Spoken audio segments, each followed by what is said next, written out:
Khilafah ini kan tadi sebagaimana Ustadz sampaikan ya, dialah yang akan menyatukan kaum muslimin menjadi satu kekuatan besar ya, yang akan menghalangi musuh-musuh Islam untuk melakukan tindakan sebagaimana yang terjadi di Palestina ya. Berkenaan dengan khilafah ini yang merupakan solusi sebagaimana Ustadz sampaikan ya, banyak mengatakan ini adalah ide terlarang.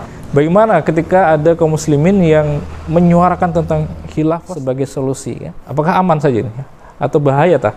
Ya, terima kasih. Terkait dengan khilafah,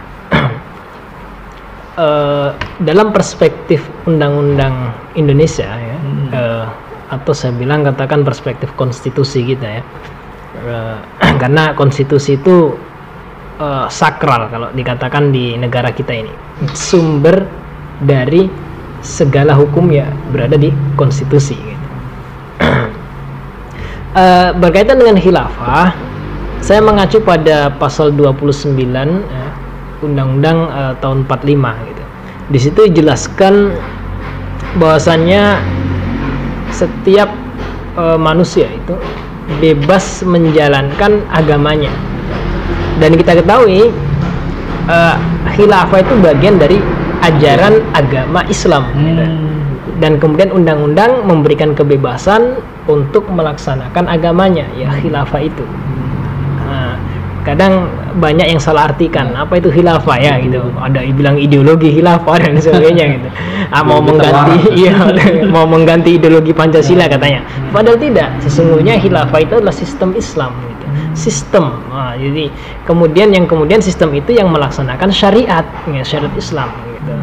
Jadi sesuai dengan konstitusi kita ya, tidak ada masalah gitu. Andai saja khilafah mau ditegakkan di Indonesia gitu. Begitu juga dalam undang-undang tahun 98 ya, terkait dengan kebebasan menyampaikan pendapat ya, menyampaikan beraspirasi ya, pendapat kita bahwasanya khilafah itu ya cocok di Indonesia gitu. Itu boleh disampaikan itu. Jadi tidak ada larangan untuk kemudian khilafah di khususnya di Indonesia gitu. Bagaimana dalam konteks internasional ya? Jadi dalam konteks internasional kalau kemudian secara tertulis ataupun tidak tertulis, atau kemudian kita lihat konstelasi internasional memandang khilafah, ternyata khilafah itu sendiri dunia telah mencatat bahwasanya khilafah itu pernah berdiri. Sejarawan-sejarawan pun juga mengapresiasi adanya khilafah itu. Kemudian kita juga bisa temukan ya di literatur atau di literatur buku-buku yang kemudian ada, maupun di dalam fikih Islam maupun di sejarah-sejarah yang lalu, itu juga terdapat bahwasannya khilafah itu bagian dari ajaran Islam dan pernah berdiri. Kalau di buku-buku ensiklopedia itu pernah berdiri. Cuma kita ketahui kan ya, jadi runtuhnya khilafah itu diinisiasi siapa gitu ya, diinisiasi oleh ternyata yang inisiasi runtuhnya khilafah itu adalah Inggris. Dan Inggris itu siapa? Inggris yang berkolaborasi dengan Prancis, yakni yang melahirkan Israel itu gitu. Ya, ini ada hubungannya itu. Melalui siapa? Agennya Kemal Atatürk itu ya. Kemudian yang menghancurkan Turki Utsmani, kemudian terjadilah perjanjian Sykes-Picot itu. Dibagilah beberapa wilayah jajahan termasuk Palestina dikuasai oleh Inggris, dan kemudian terjadilah konferensi Balfour itu yang kemudian ditempatkanlah Yahudi di dalam situ. Kan sejarahnya emang sangat nyata, ketika khilafah tegak itu kan tokoh Yahudi yang namanya Theodor Herzl itu kan ingin menguasai daerah Palestina gitu. Iya, tadi tidak berikan Sultan Hamid ya. Sampai ini menunjukkan gini, ada dua kali pertemuan. Pertemuan pertama Theodor Herzl meminta agar kemudian diberikan tanah Palestina, tapi Sultan Abdul Hamid II bilang tidak bisa, itu adalah tanah Khorojia.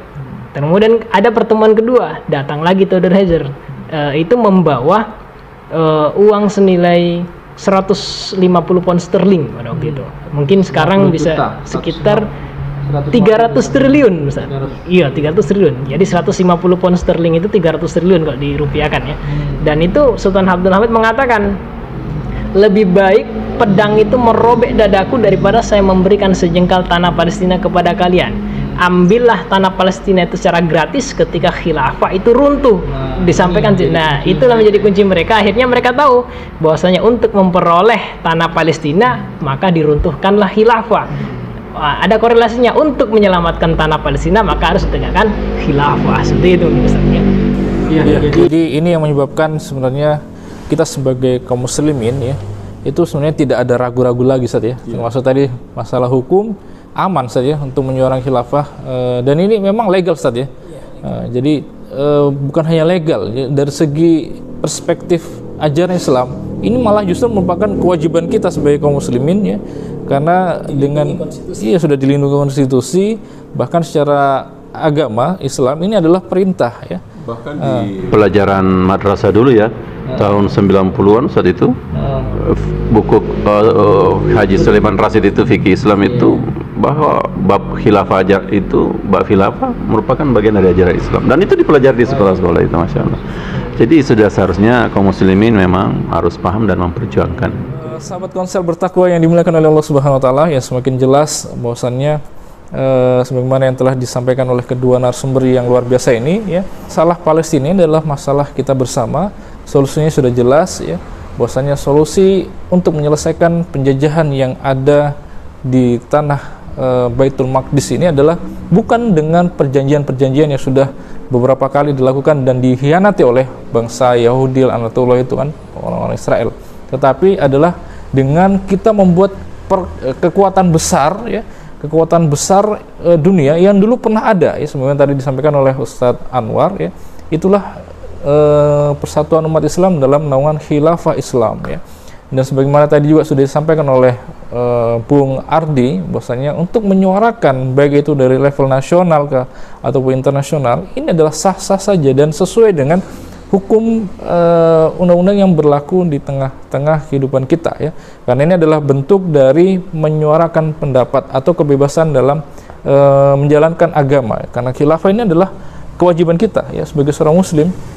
Artinya memang ini kita dalam rangka untuk menjalankan agama ya, berarti tidak melanggar hukum. Olehnya itu sebagai wujud kepedulian kita ya kepada saudara kita kaum muslimin yang ada di Palestina adalah dengan berjuang menegakkan khilafah Islam, karena itu merupakan solusi tuntas untuk menghentikan kezoliman yang terjadi di Palestina dengan mengerahkan pasukan jihadnya sebagaimana tadi yang sudah dijelaskan oleh Ustadz Anwar, kisah Al-Mutasim Billah yang menyerukan dan mengeluarkan bala tentaranya dan menguasai kota di Amuria itu.